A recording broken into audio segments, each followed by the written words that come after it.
Ovo su vam trbušnjaci za gornji dio trbuha. Vrlo učinkoviti. Prekrižite noge u turski položaj, stavite ruke iznad glave i ovako ih prekrižite, vidite. I sad, ne zaboravite disati. Ni psa. Ako imate problema sa uspješnošću, prodajte pse. Kako ne je?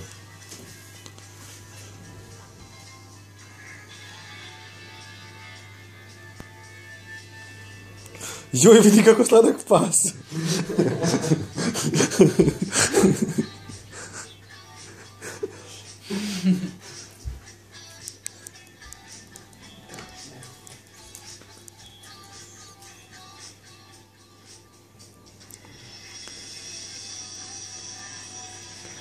Joj, kako je ovo super. Ovo je za bocine mišića.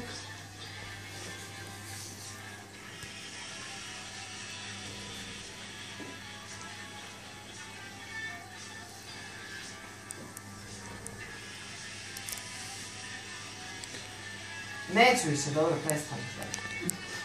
Dosta mi glumi dobri utak Hrvatske. Sad sam čekati, sad sam dobio dobru rezoluciju. A nekad mi se zamuti, to me žicira. Šta to da? Autofokus. Aha, ti možeš sam namješati fokus, možeš nalaziti autofokus. A glavo kad napravim. Na sve dobro, pa nekad mi se zamuti bez veze. Vidiš? Čisto. Napravi zoom i to. U papuču, recimo.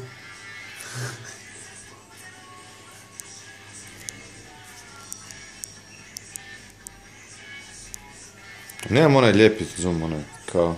Da, nije fin. Nije fin uopće.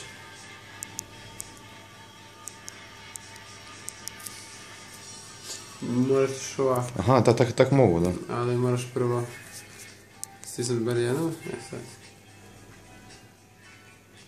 Svejedno je neki drhtav. Ma daj, je.